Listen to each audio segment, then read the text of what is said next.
So, Africa energy, extremely important at this point in time. Who's taking advantage of that? And what are they doing exactly from that standpoint? Also, we're going to talk about time cover, person of the year, which has been, although people don't want to call it controversial, it's been controversial. So I'm just going to put in my 2 cents on this whole situation. And that about does it for what we're going to cover today on Lead with Love.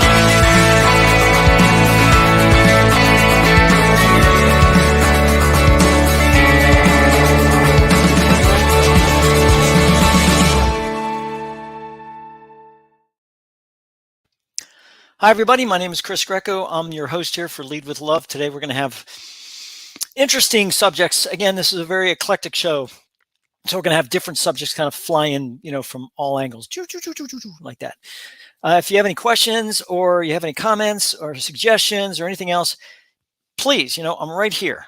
Candor at statisticssleuth.com. We're going to talk about all kind of different things as the shows progress, that type of area. We'll talk about statistics and another thing I didn't mention is today, if we get enough time between the African energy stuff and time cover, is to talk about false positive, false negative. And I think there's a lot of confusion about what a false positive and what a false negative is whenever they talk about clinical studies and things of that nature. So what we're going to do is I'm going to give you an example that will help you to understand a false negative and a false positive.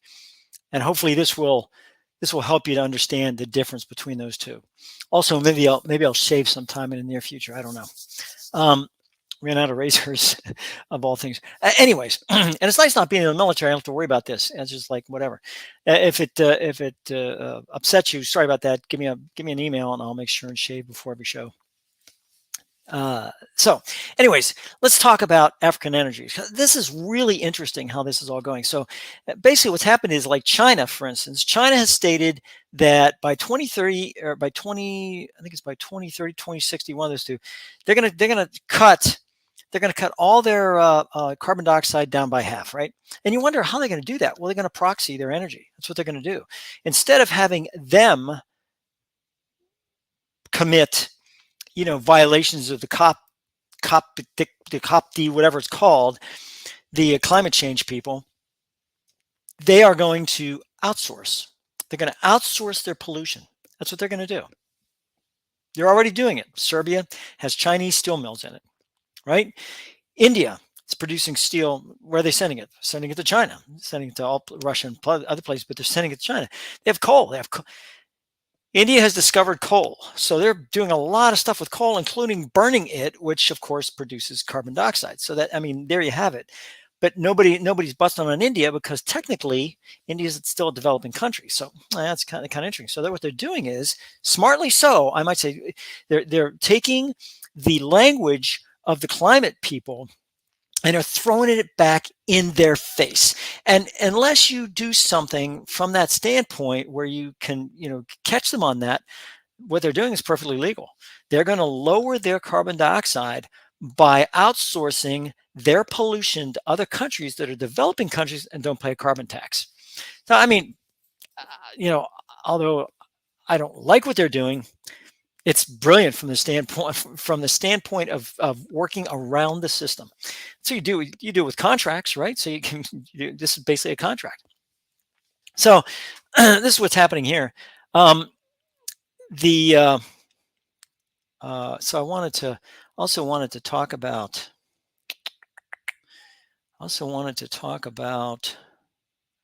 Putin, right? So Russia's coming into Africa, and they're doing different things. For instance, and this is just a quick thing here, is Putin hails Chad coup leader for stabilizing nation. Interesting, right? For stabilizing the nation. All right, that's interesting. So then you have COP27, right? Which was all about, everyone's going to take a pledge about lowering their, carbon dioxide and all that stuff. And all of a sudden, Uganda, Tanzania, and I've been talking about this for weeks, about Uganda, Tanzania oil pipeline. And this is what they're getting all upset about. And this was October 2022. So it's not like it was yesterday, and this was a Cup 27. I think they've had Cup 28 here. So where are they going to put this thing? They can put it right here. They're going to put that right through the national park, right through this area, right near Lake Victoria. And this is going to be a heated oil pipeline, and it's going to go all the way to Tonga. The Tanzania port here. So this thing's going to go all the way through that. Now, who's doing this? Let's see. Let's see. Let's see. What are we doing here? Let's see. I just had it. It's right. It's right here. Right here. Well, basically China and France, right? But they have, here it is, French energy giant Total Energies and Chinese energy firm CNOOC International, a stake in a $5 billion venture, $5 billion, and they're going to put that in there. And this is it's a waxy nature of Lake Albert's crude oil, right? So it's transported through a heated pipeline, longest in the world. This is, but only a third of the reserves, 6.5 billion barrels, first discovered in 2006, is deemed commercially viable. A third, so we got about 2.3 billion barrels. So very interesting from that standpoint. And this is what they have, right? So Uganda. So what comes next, right? Well, Uganda, what they're going to do is they are going to build a refinery, and they're going to build a refinery with the help of outside influences. So now all of a sudden they're going to build this, and this is going to be a really interesting because you got to build, once you build refineries, then you can literally produce gas, diesel, all these other things that we produce here in the United States, but the Ugandans can start to do that, right? So I mean, we're not talking bananas and coffee here. We're talking about oil. So it's a whole different deal. And this is the grazing land. Formerly grazing land has already been cleared. Construction work raises thick plumes of dust. So now all of a sudden, this is going to be a problem with environmental aspects and all that. I don't hear France at all talking about this. I don't hear them talking about this at all. I don't hear it coming off on French news. I don't hear France 24 talking about it. Nothing, right? So, I mean, I think there was one story on it, and then that was it. So, I mean, France is a part of this. What are they doing? They're outsourcing their energy production to other lands. Now, the refineries, they produce all kind of carbon dioxide in the refinery process. But you know something? It's not France's, right? It's Africa. Africa is going headlong into the industrial revolution, and this is what's going to happen. I mean, manufacturing and everything else is going to make that work. So this is why it is. And then also, they're all upset about it. The COP27 was like, "Hey, what are we doing? What's the deal here?" So this is just a sign in Chongolini. I'm sorry for busting up that name, warns against trespassing on land set aside for the oil transport project. So, I mean, this is what's happening. Great, huh? So, I mean, fertile land is going to go to the pipeline. All this construction is going to go to the pipeline. You're going right next to the national park. You're going all the way very close to Lake Victoria, which provides water to this area. So I mean, this is, and Lake Albert produces water also. They're going to drill in here and get this oil.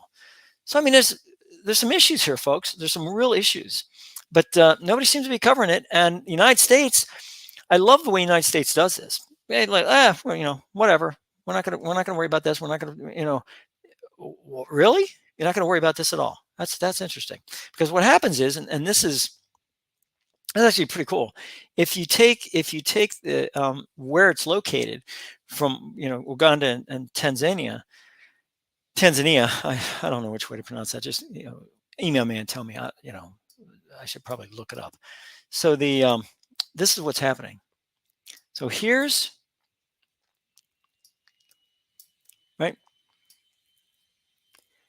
Uganda. Here's Tanzania, right? Tanzania, whatever I call it. Now, around here is the port.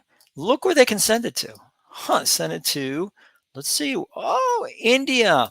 They can send it to China. They can send it to, excuse me, the Southeast Asian area. So they can send it to a lot of different areas, right? So, I mean, all of a sudden, hey, okay, send it up here into the Med. Oh, yeah, and hit Europe.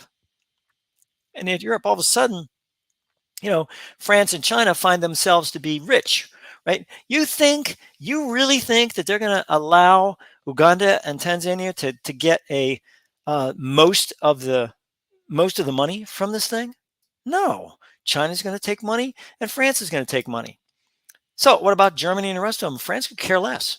Sorry, France could care less. France cares about France. So basically what's going to happen is they're going to get their oil that they want for whatever price they want it. And then they're going to give it to everyone else. And they're going to say, hey, look, this oil, you don't produce this oil. Let's worry about this. No, don't worry. It doesn't count. It doesn't count against your carbon dioxide for refining the oil, just using it. So all of a sudden they're going to provide oil. I mean, so basically what's going to happen is France, again, is going to try to make itself the centerpiece of Europe. They've always tried to do this between France and Spain. Spain is just no longer there, but France is trying real hard, and they're trying to get back into that situation. Notice the Macron is now, he put a very young guy with 35 years old as he can appoint the prime minister. He can appoint the prime minister, right? It's not really democratic. It's not really a democratic country. It's kind of this weird like a republic type deal, right? More like Gaullist than anything else. So he put this young guy in there, and they're trying to, they are going to make, very liberal policy, but dadgum, they're not going to go green. Why would they go green? There's no reason for them to go green. They're going to get the oil from Africa, and that's going to be it. In the meantime, where are we? Well, the United States is over here with Nigeria, right? We're over here. So we're trying to, oh yeah, Nigeria, we have to be careful with that and make sure that we do things and everything, do things with them.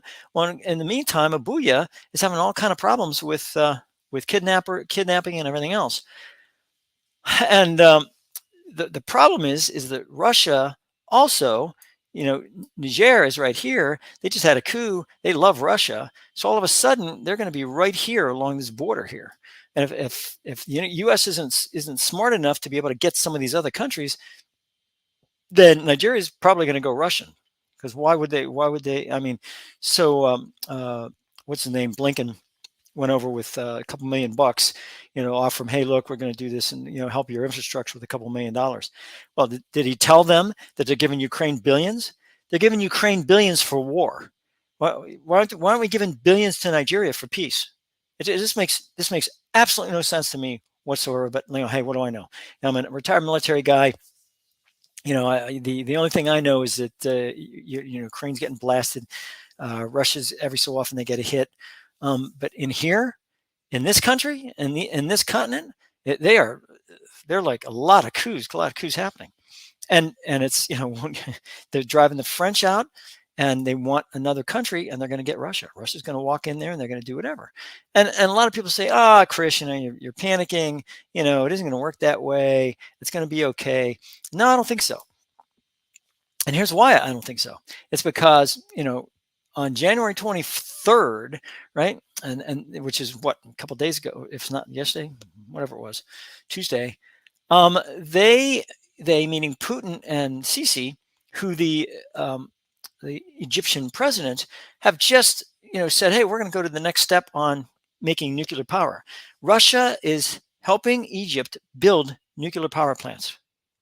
Now think about this for a second. Germany was talking about shutting down their nuclear power plants. Here's Russia helping Egypt, which is part of Africa. And it's really interesting to me how people constantly sit there and think of Egypt as part of the Mideast. Egypt is North Africa, folks. It's always been North Africa.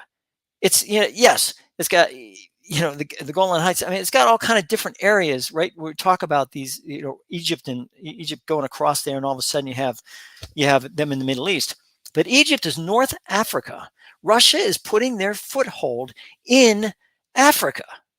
And it amazes me how People don't. No, but Egypt is no Egypt.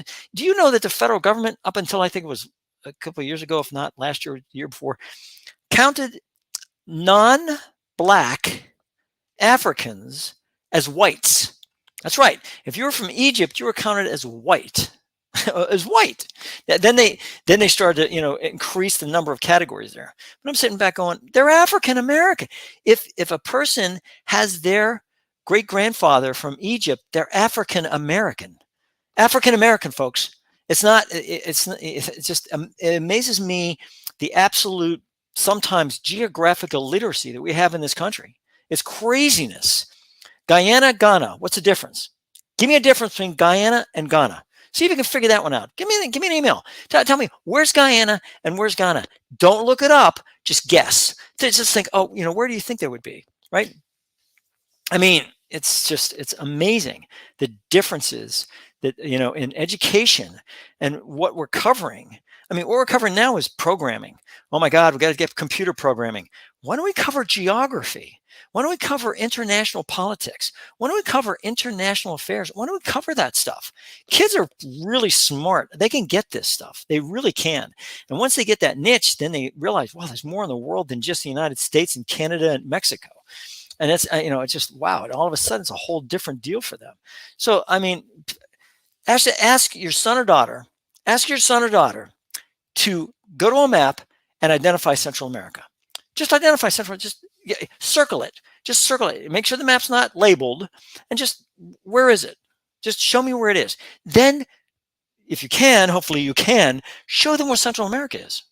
Show them where it is and why it's called Central America. So all these things, we need to get much smarter at this stuff, right? Much smarter. And then we have Ethiopia. So Ethiopia is really having an issue here. So they need a port. Ethiopia needs a port. And, what do you mean, Chris? Yeah, I know.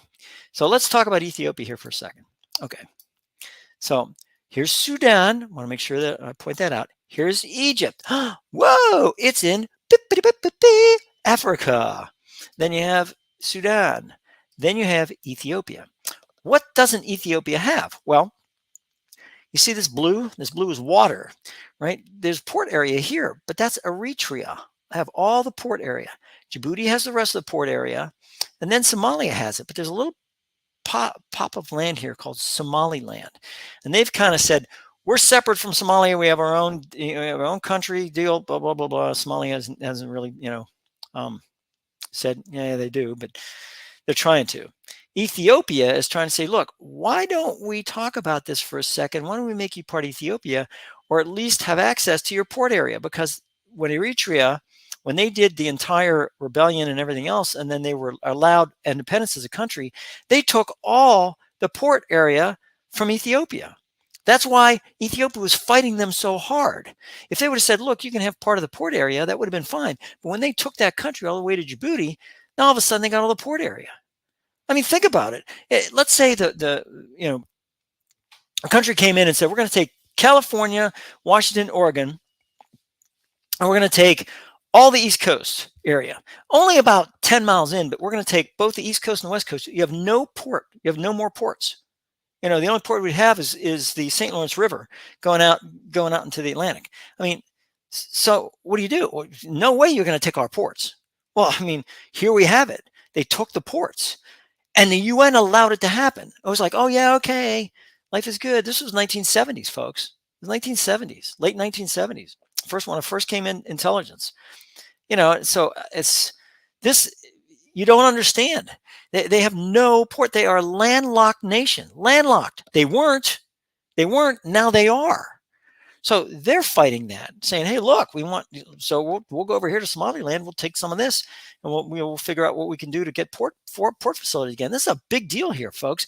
This is the Suez Canal right here. This is Suez. Boom, comes right in here. Big shipping port between the Med and out into the Indian Ocean, the Arabian Sea. Where do you have to go otherwise? Well, if you don't have this Suez Canal, you got to go all the way around, all the way down here, right? To where? all the way to the bottom, which is the Cape what? Cape what? Right? Got to go to Cape Town, but you got to go all the way around, which is what? The Cape. Something. I'm not gonna answer the question. Look it up, right? Let me tell you one thing. Let's go to what it isn't, right? So, I mean, right? So this is South America. If we didn't have that, we'd have to go around this cape, right? Which is what? Cape of what? Cape. Tierra del Fuego is what we always call it, but what is that called? Cape what? Okay. So let's go to Cape of Good Hope, right? Cape of Good Hope Peninsula. And what is that?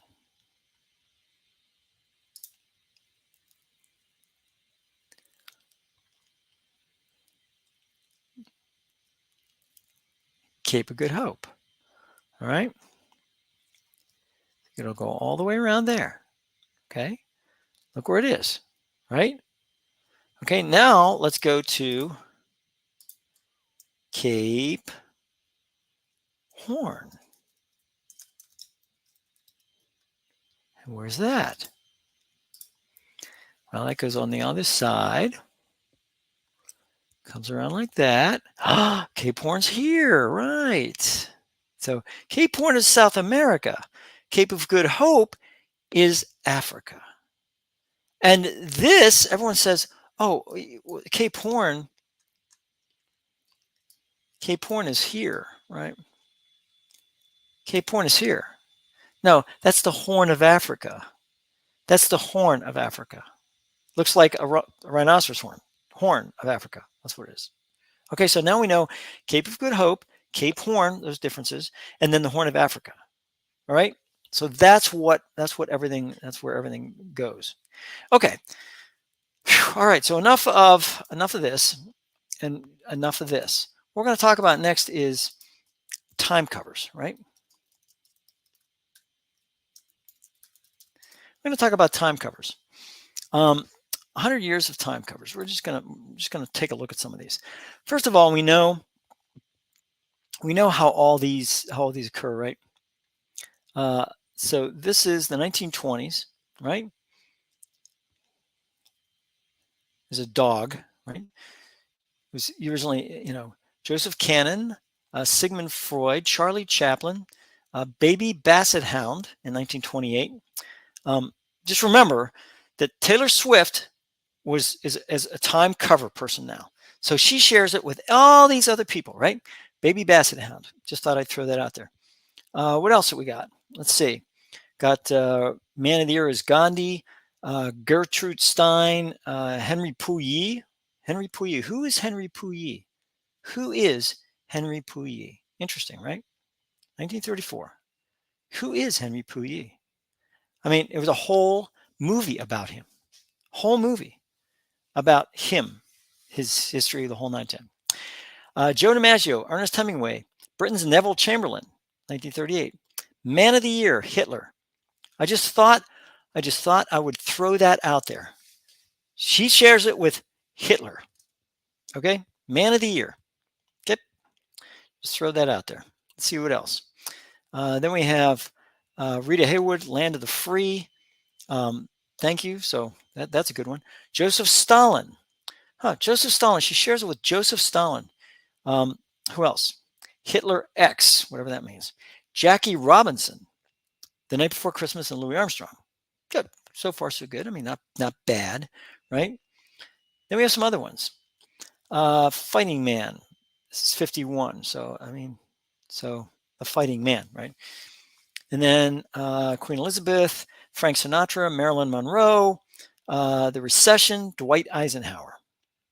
Now, I'm doing this for a reason. I just want to make sure you understand this.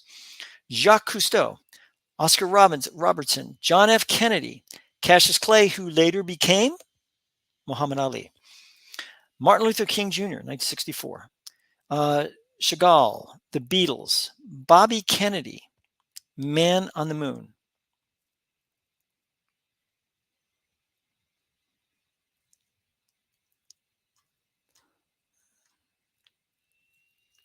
I think I just did covers. Oops. Okay, that isn't what I wanted. I wanted Time Person of the Year cover history. So we're gonna. That's what I want to see. Okay, let's see if I got here. Here we go. That's what I want. Okay. Elon Musk. Okay. Joe Biden, Person of the Year. Greta Thunberg. Way to go, Taylor. You can, Taylor Swift. You can share that with Greta. Khashoggi, which is good. I mean, son of a gun, huh? Wow. Person of the Year, Time, the Silence Breakers. Who's this right here? Who's that? That would be Taylor Swift. Taylor Swift was a Person of the Year on Time before she was the Person of the Year on Time. There she is right there. Because of the guy that cost her, she went to trial and she testified against the guy, which give her a lot of credit. That takes courage, I think, and no matter who you are, is to get up in front and see the individual, the accuser, whatever you want to call it, and be able to confront that individual. Lots of stuff there. Donald Trump shares with that Person of the Year. Angela Merkel, Ebola fighters, Pope Francis, Obama, the protester, Zuckerberg, Obama again. There's Elon Musk. Of course, Biden. So I mean, there's a lot of different things that are going on there. Whoa, just went down here. Where are we here? So I mean, there's a lot of things. Putin is on there. Putin shares it with Putin. Great. And then Bono and the rest of them. George Bush, American soldier. Put some females in there. Good. The whistleblowers. Nice. Rudy Giuliani. Interesting. I just think that's so interesting.